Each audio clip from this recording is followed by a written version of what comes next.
Salut tout le monde, bienvenue au 5e épisode de Podcast sans catégorie. J'ai Gabriel avec moi encore. Puis aujourd'hui, on voulait parler un peu de tout ce qui est autour de coaching. Avec le changement de saison, c'est souvent là que les personnes vont se mettre à réfléchir à qu'est-ce qu'ils veulent faire la prochaine saison, quel défi, quel objectif ils ont. On a parlé un peu des différents profils de personnes, puis les défis de performance versus les défis ou les objectifs de social avec le vélo pour la prochaine année ou pendant l'été. Puis là, on voulait peut-être aller un peu plus loin dans le comme. Mais une fois on a identifié c'est quoi nos priorités, puis c'est quoi notre objectif, comment on peut plonger là-dedans, puis avoir la meilleure solution pour nous pour arriver à ces objectifs-là. Avoir un coach ou pas avoir de coach. Ouais. Ou s'auto-coacher. C'est auto-coaching. Parce que en général, je dirais que 98% des personnes sont mieux d'avoir un point de vue extérieur sur leur training s'ils y tiennent vraiment, de maximiser leur training vers leurs objectifs. Et c'est toujours mieux d'avoir quelqu'un à l'extérieur qui voit ça. Mais c'est vrai qu'il existe un certain groupe de la population qu'ils ont un côté défiance à l'autorité ou ils aiment ça aller plus au feeling et ils ont l'impression qu'un coach va leur nuire là-dedans plus que ça va leur aider. Mais pourquoi tu penses que c'est essentiel pour 98%? Ben, c'est pas essentiel d'avoir un coach pour 98% des personnes, mais d'avoir un point de vue extérieur. Mais dans mon expérience de coaching, juste avec les centaines de personnes que j'ai coachées, je dirais que presque 50%, en 49%, les gens que je coach ont besoin d'être motivés et d'être poussés d'aller chercher plus proche à leur limite théorique, à faire plus que qu'est-ce qu'ils font naturellement. Puis, une quantité égale, un autre 49% des personnes ont besoin d'être retenues un peu. C'est ça, qu'est-ce qui est leur instinct de faire? C'est souvent trop ou c'est trop de pas la bonne chose. Trop Donc, de volume, on a besoin de les orienter. Ils ont besoin d'être orientés dans la bonne direction. Et il y a quand même 2% de la population qui sont capables de s'auto-coacher. Puis certaines personnes là-dedans vont aller chercher un coach pour eux pour les différentes raisons. Mais c'est ça. Je dirais que le moitié du monde a besoin de pousser, le moitié du monde a besoin de retenue pour leur orienter dans la bonne direction dans ce qu'ils font. Fait que c'est niveau motivation d'un côté, puis de l'autre côté, c'est plus niveau culpabilité, je dirais.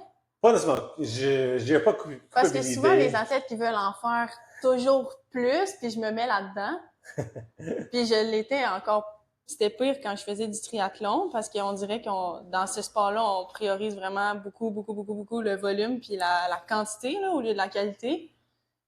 Puis c'était si c'est écrit sur mon plan mais que je le file vraiment pas, il faut que mon coach me dise OK, ben soit tu le fais pas ou tu le fais une autre journée pour que ce soit correct, parce que si c'est moi qui prenais la décision, ben là c'était comme si inconsciemment je voulais pas le faire ou je passais à côté puis tout ça. Ouais, je dirais que culpabilité, j'aime pas ça parce que ça met une connotation négative là-dessus. Je sais pas si j'ai vraiment le meilleur mot, par exemple, que ça. Ben, je comprends ce que tu veux dire dans le sens de comme, mais c'est ça que je sens que je devrais faire, puis c'est ça que je dois faire. Mais c'est quelque chose que je répète souvent à des athlètes, même si quand je coach quelqu'un, je leur parle au moins une fois par semaine. Le plan d'entraînement, c'est une hypothèse. C'est qu'est-ce que je pense 95% du temps va être la bonne chose à faire cette journée-là. Mais ça reste que c'est toujours l'athlète qui sent comment ça va la journée même qui va avoir à adapter. Fait que là, le défi de ces athlètes-là, c'est de t'écrire puis de te dire c'est une moins bonne journée. C'est moins bonne journée, j'adapte vraiment. Puis, ouais. Mais je pense qu'on va aller un peu, parce que toi, tu as commencé à coacher un peu déjà. Puis moi, ça fait des années que je coach le monde. Et puis, chaque personne a un peu les différentes raisons pourquoi ils vont aller chercher un coach. Puis aussi, il y a un autre paquet de personnes qui vont avoir des autres raisons de pourquoi ils ne chercheront pas un coach. Ouais. Si on commence avec des gens qui vont aller chercher un coach, c'est quoi les raisons qu'ils vont faire? Le premier étant que leur sport est leur vocation principale. Je veux dire, rarement est-ce que c'est leur métier principal, mais c'est là qu'ils investissent le plus d'attachement émotionnel, le plus d'efforts là-dedans.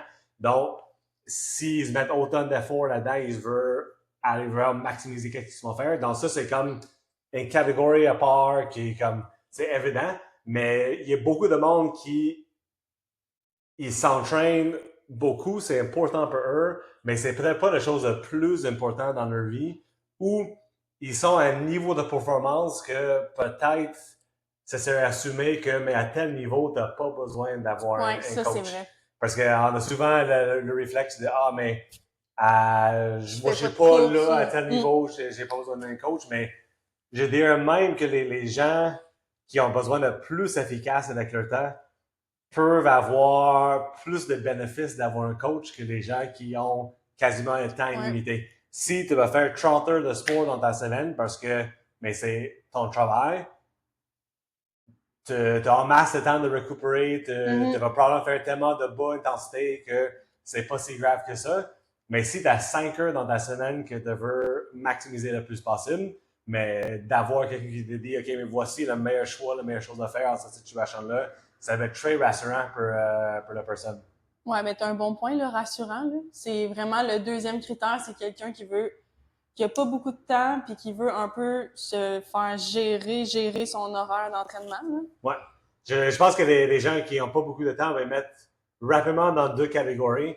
C'est eux qui n'ont pas tant de connaissances ou pas tant de confiance dans leur connaissance, qui veulent se faire dire quoi faire pour être rassuré que c'est la bonne chose. Mais j'ai aussi des clients que ils ne veulent pas avoir pensé de ça. Ils ont peut-être plein de connaissances. Souvent, des coachs que je coach, c'est ça. Ils se connaissent toutes les choses. Ils pour se monter un plan d'entraînement, mais ils n'ont pas le charge mental d'avoir pensé à leur propre training. Donc, ils ont juste ouvert Training Peaks ou n'importe quel logiciel et ça dit voici quoi faire dans la journée, puis ils exécutent. Puis, est-ce que les coachs que tu coaches, ils ont la même méthode de coaching que toi? Pas toujours. Parce que ça, c'est quand même un bon point pour ces clients-là. Il faut que le client il te fasse 100% confiance, surtout s'il y a déjà des connaissances là-dedans. Ouais, mais je veux dire que moi, j'ai aussi appris le plus en coaching en me faisant coacher. C'est comme une bonne façon pour les coachs à rester à jour puis de voir comment les autres coachs font les choses. J'ai appris beaucoup quand je vais coacher, mais les choses que les coachs faisaient qui me gossaient, j'essaie de penser à pourquoi peut-être ils font ça. Est-ce que je suis bizarre, je trouve ça gossant? Ou est-ce que je devrais comme regarder comment je coach pour intégrer ou éviter ces genres de choses-là. Mais je pense que pour les coachs, de se faire coacher est probablement une des meilleures façons d'apprendre et continuer à rester à jour. Mais c'est quelque chose que je répète beaucoup, puis on a eu des conversations que j'ai dit ça souvent quand tu as commencé à coacher, c'est les connaissances théoriques de coaching est le parti le plus facile. Quelqu'un peut faire, quelqu'un qui est vraiment intelligent, qui a un bon background de connaissances générales, encore mieux si c'est un background en STEM, peuvent faire une week-end puis apprendre beaucoup des choses techniques, de moins comme le 20% le plus important de comment coacher un certain sport. Mais ce qui est vraiment difficile dans le coaching et ce qui fait la différence dans les coachs, c'est la communication. Donc, j'ai peut-être de monde que je coach qui sont des coachs qui ont une différente approche vers des choses que moi j'aurais. Ils font un travail d'une autre façon pour arriver à la même chose. Mais c'est la façon que je communique qu'ils ont confiance que ça va fonctionner. Ils achètent ce que je leur dis. Donc, c'est pour ça que ça marche pour eux. Puis, je dirais même que la façon que je coach chacun de mes athlètes est un peu individualisé. Mhm. J'ai des athlètes qui sont hyper type A, puis si c'est écrit sur la page, ils vont faire exactement ce qui est écrit à la lettre. Ils veulent savoir que chaque minute de leur entraînement de la semaine est planifiée. Puis j'ai les autres athlètes qui sont un peu plus libres. Ils veulent avoir de temps avec moins de structure pour en profiter, plus des... Mettons, j'ai quelqu'un actuellement que elle a fait beaucoup d'intervalles pendant l'été, pendant l'hiver ici, puis maintenant, elle est à bout de faire des intervalles. Donc, dans sa semaine, j'ai voici une sortie easy, voici une sortie difficile, voici une sortie easy, puis c'est toute la structure qu'on fait. Donc, je lui ai demandé si mes coachs ont la même méthode que moi, mais moi, j'ai pas tant vraiment de méthode. J'ai des idées et je l'applique différemment à chaque personne selon l'individu. Mais c'est ça aussi, coaching individuel. Puis même la méthode de communication, il y a des coachs qui disent, parce que j'ai vu dans les gros programmes de coaching, là, tu sais, comme, t'as le droit à une communication par semaine ou un email à la fin de la semaine. Ça peut fonctionner pour certaines personnes, mais c'est mieux quand tu peux vraiment parler à ton coach. Puis souvent, les athlètes, ils vont juste finir par t'écrire une fois dans la semaine ou quand même toi, tu vas leur écrire puis comment ça se passe. Mais juste de savoir que tu as le filet de je peux écrire au coach, tu sais, puis il va me répondre ou peu importe. Ça aussi, ça permet de comme lâcher prise sur l'entraînement puis sur ta planification. C'est jamais quelque chose que j'ai fait de mettre une limite sur les communications. Des fois, je vais dire au monde, mais j'aime mieux que mes cliniques de telle façon. Parce que quand tu as beaucoup d'athlètes, c'est quelqu'un qui t'écrit un message, juste une pensée, c'est même pas une question, c'est juste une pensée qu'ils ont eue la semaine. C'est mieux que ce soit un commentaire dans Training Peaks pour que je rappelle c'est par rapport à quel workout. Mais je veux dire à mes athlètes que si quelque chose n'est pas assez clair, si tu as une question, mais c'est pas ta faute d'avoir à m'écrire pour répondre à une question, c'est ma faute initialement d'avoir mal communiqué l'objectif principal. Donc, si quelque chose n'est pas clair, c'est pas toi qui as le problème, c'est moi qui ai le problème, puis on va ajuster à chaque personne. Ouais. C'est toujours... c'est vrai que des fois, les athlètes sont gênés surtout quand c'est nouveau, ils ne veulent pas déranger ou whatever, mais c'était le plus tu peux communiquer avec ton coach, le mieux c'est. C'est ça l'objectif d'un coach. Ouais, puis ça amène aussi à une autre différence qu'on parlait tantôt des athlètes qui veulent essayer de comprendre leur entraînement pour les faire ou ceux qui veulent juste comme tout faire à la lettre sans nécessairement avoir besoin de comprendre pourquoi ils font les entraînements. Ouais. Ben c'est souvent c'est le pourquoi qui est souvent le plus important. C'est le 4 fois 10 minutes, par exemple, comme ou 4 fois 4 minutes. Mais c'est ça, juste comme c'est la réponse à la question, mais c'est aussi important la question elle-même de pourquoi on fait ces choses-là. Donc oui, effectivement, c'est important de plonger là-dedans avec des athlètes aussi. Ouais. Mais si on vire de l'autre côté, c'est le pourquoi les gens ne voudraient pas avoir un coach. Ouais, le 2%. Pas dans le 2%. Ça tombe pas dans le 2%. Il peut y avoir le monde qui veut pas avoir un coach qui aurait besoin ou ça serait utile pour eux, mais ceux qui en veulent pas. Qui en veulent pas. Je vais m'utiliser comme exemple. Actuellement, j'ai pas un coach, puis j'ai pas envie d'en avoir une, mais c'est parce que je suis un control freak, puis je veux avoir contrôle sur tout ce que je fais. Et ça, d'avoir à attendre après une autre personne pour me donner des réponses, etc. Parce que quand tu es un coach, tu veux savoir le pourquoi, puis si le pourquoi n'est pas bien communiqué, tu veux savoir le pourquoi avant de changer quelque chose et d'attendre après quelqu'un d'arriver à le même niveau d'information ou vitesse d'information que moi je suis capable de fonctionner, c'est plus stressant que juste le faire moi-même. Donc, j'aime mieux juste contrôler tout dans mon training ou prendre des autres outils à l'extérieur pour planifier mon training ou guider mon entraînement au lieu d'avoir un autre coach. Fait que peu importe, n'importe qui, tu voudrais pas te faire coacher. Parce qu'il y a un niveau de confiance aussi. Ouais, il y a un niveau de confiance. Je dirais pas jamais. Puis à mettre un bémol dessus, je suis une personne neurodivergent avec l'incroyable combo de autisme puis TDAH.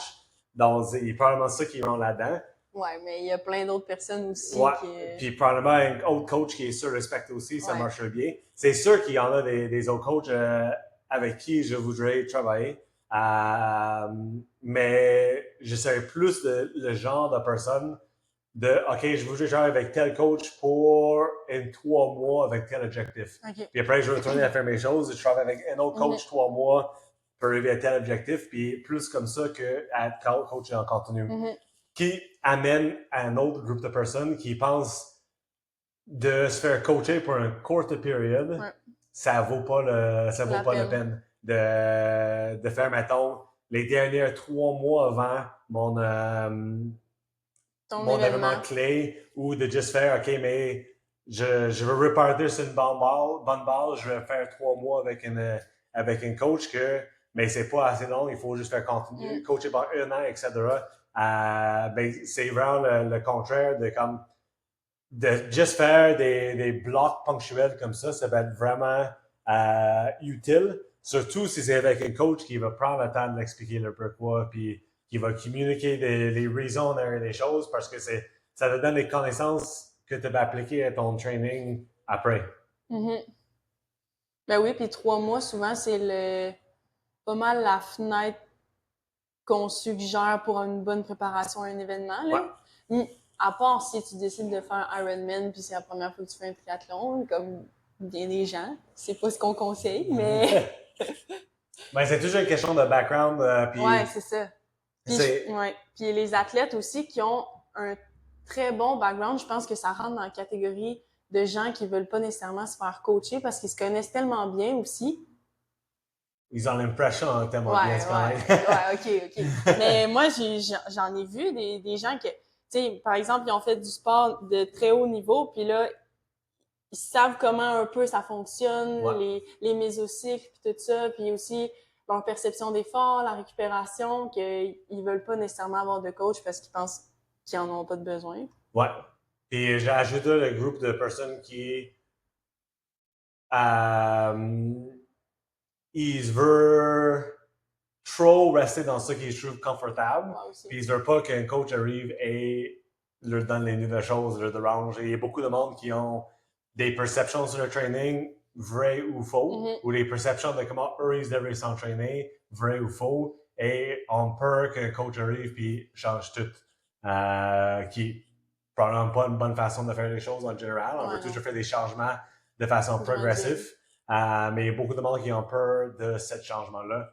Ou que d'avoir un coach, ça va enlever tout le côté fun de training, que ça va toujours être, mais il faut que je m'entraîne tout seul, puis il faut que je fasse exactement ce qui est écrit. Mon coach va toujours me donner les intervalles, et j'aurai pas de place pour le plaisir dans le sport. Que certains coachs, c'est ça, puis les autres coachs sont pas mal plus flexibles là-dessus. Ben, c'est ça, je pense. Faut que tu trouves le bon coach aussi. Puis tu trouves pas nécessairement le bon coach tout de suite non plus. Là. Des fois, c'est pas un fit pantoute. Là. Non, ça m'est déjà arrivé. Souvent, je dis à la monde qui commence avec moi, sauf s'il se dit je veux faire 1 mois, 2 mois, 3 mois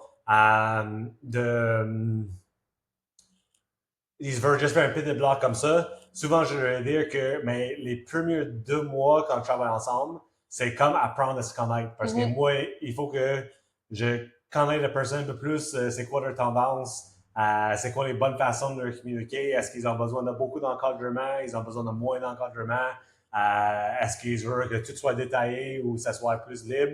Puis après 2 mois, c'est là que tu commences à connaître la personne puis tomber là-dedans. Puis je pense que c'est important le genre de droit de veto. Comme, OK, après 2 mois, si moi je trouve que c'est pas un fit de personnalité, je peux dire à la personne, peut-être eux ne seraient pas d'accord, puis on va décider de continuer un autre 2 mois, voir si ça va mieux. Mais si eux sont d'accord, mais je pense que l'athlète ne devrait pas se sentir obligé à rester parce qu'ils ont déjà commencé. C'est une des raisons pourquoi, mais je ne vends pas des blocs de coaching, je vais mois par mois parce que je veux que la personne reste avec moi parce que j'ajoute une valeur à leur entraînement, pas parce qu'ils sont pris avec moi pour une certaine période. Parce qu'ils ont payé. Ouais, exactement. Mais ça, c'est une façon de voir les choses qui est pas toujours vraie. C'est vrai que des fois, ça peut arriver qu'après 6 mois de tomber sur les cours, etc. Mais c'est souvent après 2 mois, tu as une bonne impression de si c'est un bon fit coach-athlète ou non. Ouais. Puis si on va un petit peu plus loin dans l'auto-coaching, on voulait sortir les points positifs et négatifs aussi des gens ou comment tu fais pour t'auto-coacher, en fait. Ouais. Mais je pense que on va parler en premier des personnes qui voudraient avoir un coach, mais ils ne fait pas dans le budget. C'est quoi qui est tout à fait une raison légitime. C'est pas donné à avoir un coach individuel qui travaille avec toi. Puis c'est ces personnes-là qui vont peut-être avoir à s'auto-coacher. Je dirais aussi que c'est souvent une bonne façon. Ces personnes-là ils se devraient peut-être regarder vers des nouveaux coachs. Souvent, les nouveaux coachs, ils chargent moins cher, etc. Puis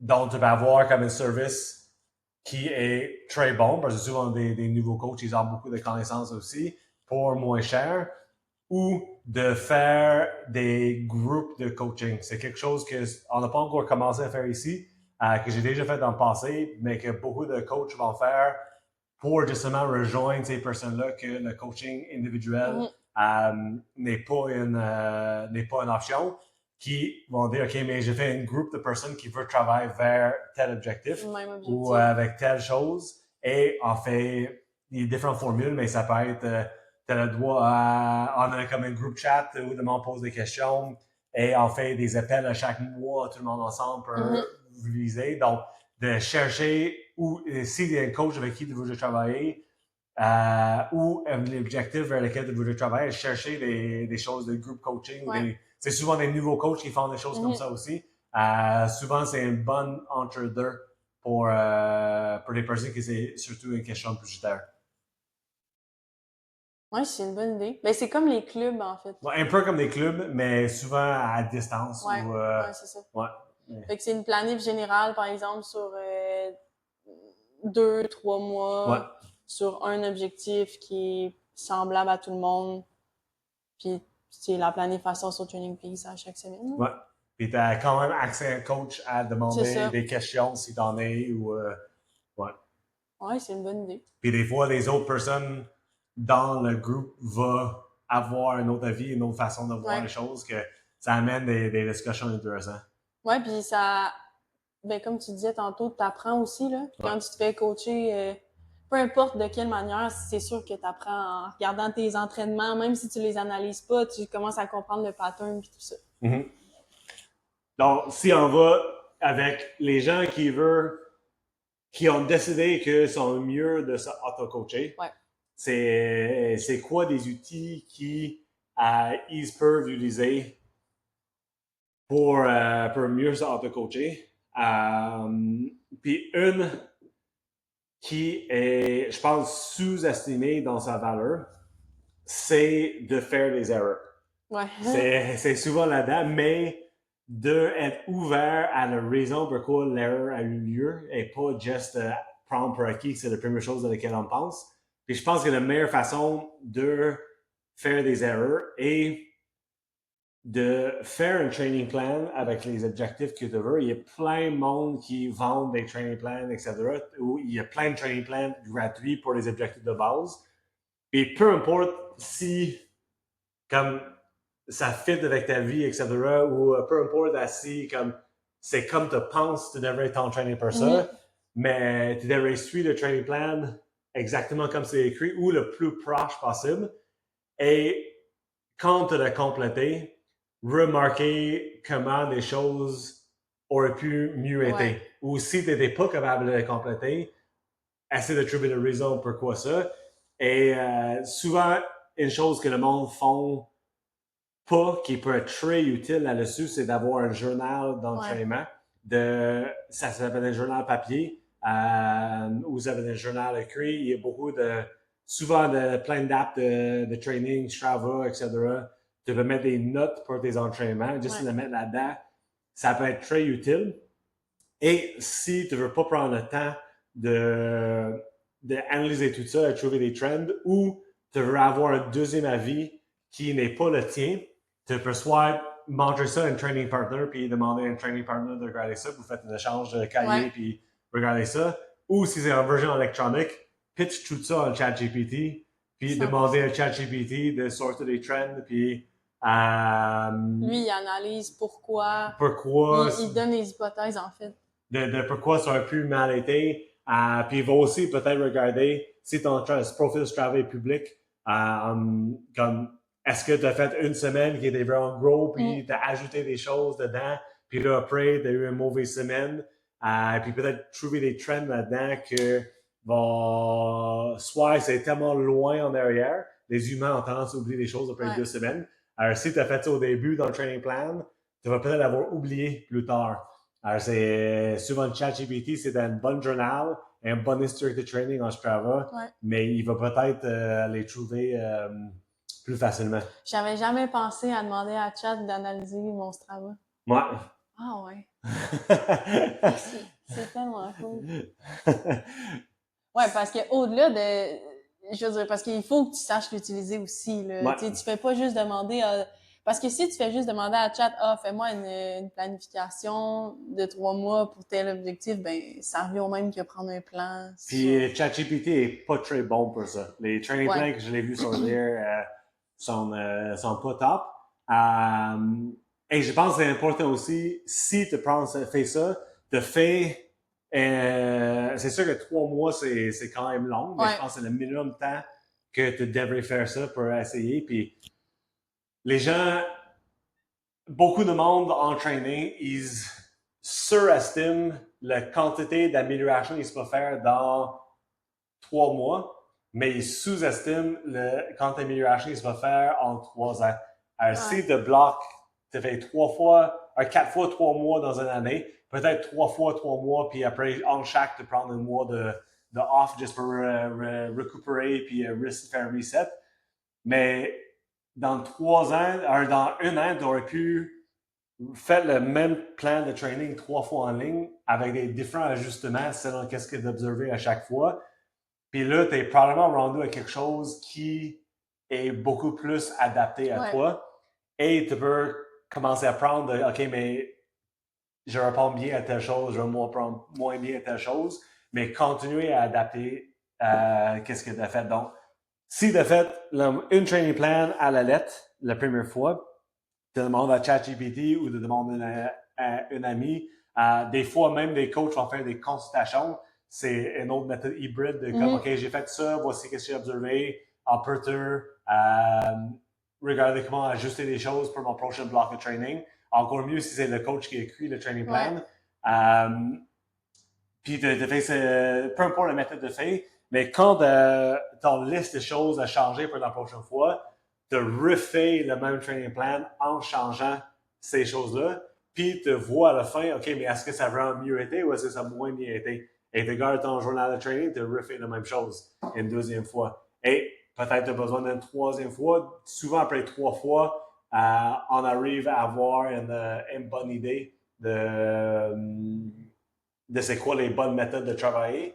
Et là, tu as comme pas juste un plan d'entraînement, mais tu as comme un template de comment adapter n'importe quel plan d'entraînement pour tes besoins. C'est ça, en fait, c'est de connaître les adaptations à ajouter à n'importe quel plan. Puis ça va être aussi simple de comme combien de jours d'intensité par semaine te répondent bien. Est-ce que tu as besoin de combien de jours de repos dans ta semaine? Peu importe c'est quoi. C'est de remarquer ces adaptations-là, puis apprendre comment les appliquer à n'importe quel autre plan d'entraînement. Puis pareil, en fait, ça me fait penser, mettons un jour de course aussi, de toujours faire la même chose, puis de voir qu'est-ce qui, tu sais, par exemple, manger la même chose, la même routine, puis de voir, OK, qu'est-ce qui a bien été, qu'est-ce qui a moins bien été pour l'adapter à la prochaine course. Fait que, tu sais, autant au micro que sur le macro, de répéter, ça fait une différence. T'apprends. ça arrive souvent que quelque chose va mal, puis on cherche à tout changer Ouais. d'un coup. Mais en réalité, si on y pense, il n'y a aucune pression d'avoir le recette magique tout de suite. Et c'est mieux de changer une chose à la fois pour essayer de trouver la bonne solution. Parce que si, mettons, dans ton exemple, tu changes qu'est-ce que tu manges, c'est quoi ton workout opener, puis combien de temps avant le course te mange, et qu'est-ce que tu manges pendant la course, et 3 autres choses, mais n'essaie pas lequel avait en fait le bon effet. Puis ça se peut que tu as 2 choses qui ont eu un petit effet négatif, puis une chose qui a eu un grand effet positif. Mais si tu n'as pas fait les 2 choses négatives, tu aurais eu encore meilleur résultat. Ouais. Puis c'est aussi la combinaison. Ouais. Tu peux pas isoler chaque chose non plus, là. Puis même dans ta planif non plus. Tu peux pas isoler juste ta récupération, tu peux pas isoler juste tes trainings, tu peux pas isoler juste ta nutrition. OK, ouais, c'est une bonne idée, ça, répéter. Parce que c'est vrai, quand on commence, on a tendance à vouloir je vais essayer tel truc. Ben là, il y a ça qui est sorti, je vais essayer ça. Ouais. Puis c'est vrai aussi qu'on n'est pas patient. Non. OK, comment je peux faire mon 5 km en bas de 20 minutes en 2 mois? Le plus vite possible. Ouais. En partant de 0. Mais comment te blesser en 2 mois? Le plus vite Sauf si possible. de cours déjà 5 km en 20 minutes 30. Ouais. Ouais, 100%. Mais, OK. Fait qu'on a dit ChatGPT pour nous aider. Ouais. Sinon, par exemple, pour la planification je veux dire, pas la planification, mais l'organisation. Training Peaks. Training Peaks, c'est payant. Mais oui, mais c'est pas. C'est toujours relatif et c'est pas cher. C'est sûr qu'il existe des autres applications qui sont gratuites ou moins chères que Training Peaks, mais je suis sûr que Training Peaks est celui qui a le plus grand inventaire de features. Ouais. Sinon, il y a Excel. Il y a Excel. Dernièrement, moi, j'ai donné contrôle de ma vie. C'est un peu exagéré de dire comme ça, mais j'ai donné contrôle de ma vie à un outil AI qui est Motion AI. Ah oui, ça. Puis, j'ai des pubs de ça sur Instagram. Puis honnêtement, comme je suis pas une personne de calendrier dans la vie, j'ai tendance à rappeler les choses, mais c'est vraiment un atout dans mon organisation de ma vie. Dans le sens que je veux bloquer des plages horaires pour les différentes choses que je fais, mais je peux aussi mettre des tâches un peu comme mettons, des tâches un peu banales que c'est pas important quand je le fais dans ma journée. Et je vais faire des tâches répétitives à chaque semaine, puis ça va le plugger où ça fit dans mon horaire. Alors, mettons, mais il faut que tu les rentres d'avance, par exemple. Il faut que tu les rentres d'avance. Bloc de travail, 3 heures, ou tel truc, coaching, tout ça. Mais tu peux aussi mettre des choses récurrentes à chaque semaine. Donc, tu peux dire, soit samedi, dimanche ou lundi ou whatever tu veux, réserve-moi 2 heures pour faire le meal prepping. Okay. Donc là, ça va dire, OK, mais dimanche, je vais faire ton meal prepping là, puis ça va réserver une bloc de 2 heures à chaque semaine de faire ça. Réserve-moi à chaque jour une 15 minutes pour faire des étirements. Okay. Toutes ces petites choses que, comme souvent, on oublie. Je trouve que c'est un bon outil pour nous forcer à les mettre dans nos horaires parce qu'il est plané. Les programmes comme chose répétitive et ça le met dans nos horaires quand ça fit. Puis est-ce que tu peux dire, par exemple, moi, je veux jamais m'entraîner plus tard que 17 heures, par exemple? Tu peux. Moi, j'ai tendance à mettre mes entraînements comme point fixe non négociable dans mon horaire. Donc, je m'entraîne mercredi, vendredi, midi. Puis, je fais mes muscles le matin. Puis, c'est tout le reste autour que je laisse flotter. Puis, ça fait aussi que, comme, si je veux m'entraîner à midi, il faut que je quitte chez nous à 11h30. Il calcule-tu, ça? Puis, oui, tu peux faire calculer ça. Puis si je suis en train de travailler quelque chose et je ne l'ai pas complété, il va me mettre un bloc pour que après mon entraînement pour que je rappelle de revenir à ça. Donc, c'est quelque chose qu'on entend souvent. Je voulais venir m'entraîner, mais j'avais pas fini. Donc, c'est pas tout le monde qui est dans une situation comme ça, mais ça peut être utile pour s'assurer que comme ça soit des plages fixes, puis on a une échappatoire, si on a les autres choses qui se passent. Puis est-ce que tu les suis Ouais. toutes? Pas toutes, mais quand même. Parce que des fois, c'est à l'horreur, mais on le fait pas. Là. Ouais. C'est aussi une question de Mais discipline, c'est une petite pression de plus Ouais. de comme, ah ouais, c'est vrai, j'ai ça à faire. Puis, Ouais. ouais, mais ok, je vais le tester. Parce C'est que quand j'avais même- vu la pub vraiment souvent sur Ouais. Instagram. Là. Ah ouais, ok. Fait que ça pour planifier. Puis c'est gratuit? Ah non, c'est payant. Ok, Ouais. Je pense que c'est 205 en US par année. ok. Non, pas c'est pire. Mais c'est pas un outil de training, mais Non, mais de c'est planification. une planification. Puis, mais si tu prends une planif prefaite, Tu peux la rentrer tu là-dedans. peux te brancher c'est quel jour que Mhm. tu as fait les entraînements, puis quand tu veux les faire, puis ça planifie tout autour de ça. Sinon, tu sais, Google Agenda aussi. Là. Ouais, c'est Genre, Google. si tu veux aller à la base, là, au moins avoir un calendrier. Mais tu où est-ce vois, que c'est écrit. avant, j'ai essayé de faire ça. Ouais. Puis je trouve de l'ajout d'avoir comme Ouais. des choses qui se déplacent toutes seules, Ouais. ça rend plus facile à suivre que juste Google Agenda. Mais aussi, c'est que souvent, moi, je me dis, ah, tu sais, je le sais. Je vais pas l'écrire, je le sais. Ouais. Tu sais, que, par exemple, j'ai mon entraînement à telle heure, tel jour. Mais c'est juste la petite tâche de l'ajouter, là. Ben, même dans Google Agenda, tu peux faire des tâches récurrentes. Ouais, Aussi, tu peux. Ouais. Pour Ouais. tes trainings. Mais souvent, c'est en plage fixe. Ouais. Ouais. Ouais.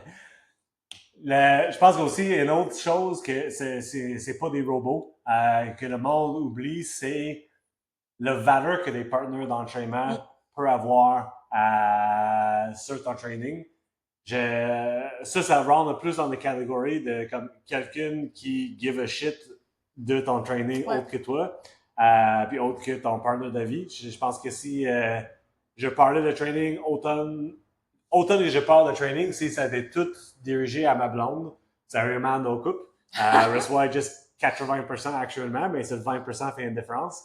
Mais d'avoir soit quelqu'un qui travaille vers les mêmes objectifs que toi ou des objectifs semblables en parallèle, puis ça fait un peu une accountability buddy, je sais pas comment traduire ça. Un ami de culpabilité, pas culpabilité. Non, Accountability, ça existe pas en français. Non, mais c'est comme un appui aux validations, Ouais. mais en même temps, non, c'est comme un soutien. Une soutienne.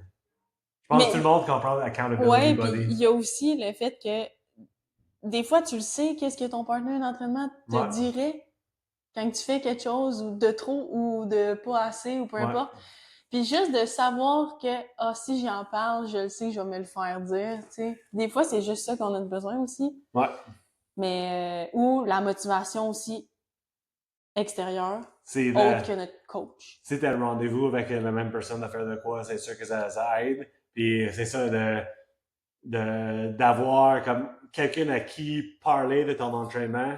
Souvent, ça te fait réaliser plein de choses que tu ne réaliseras pas si tu fais juste regarder le calendrier ou whatever.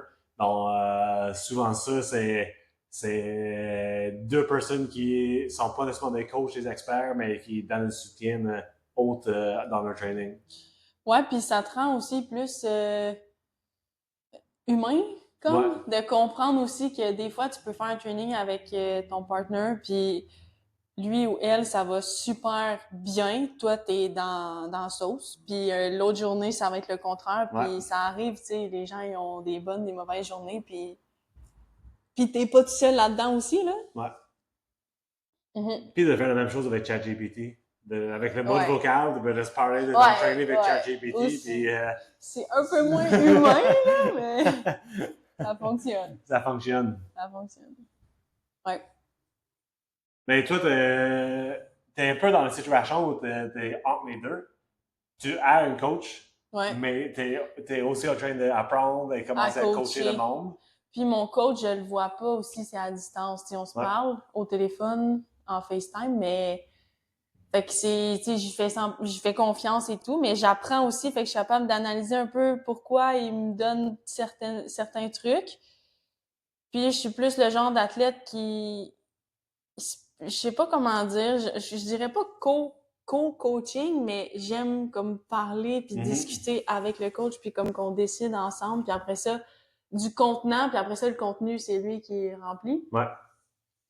Mais Mais c'est vrai ce que tu dis, que la théorie prend quand même prend pas le bord, mais c'est pas ce qui est le plus difficile ou à cerner ou important dans la Non. relation coach-athlète, là.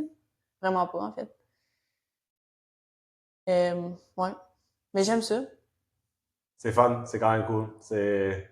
Ouais. C'est quand même challengeant, je trouve. Ouais. Ouais. Parce que là, j'ai pas encore de pattern Ouais, c'est ça. écrit, puis de réflexe aussi, de voir comme, OK, il se passe tel truc, puis c'est plus d'analyser aussi la semaine de l'athlète, comme, tel training, puis le build-up aussi. OK, on est rendu à faire ça, ou on est rendu à faire tel truc, ou tel truc a pas fonctionné, fait qu'on va faire ça. C'est plus tous ces mécanismes-là qui sont en train de se créer, là. Mhm.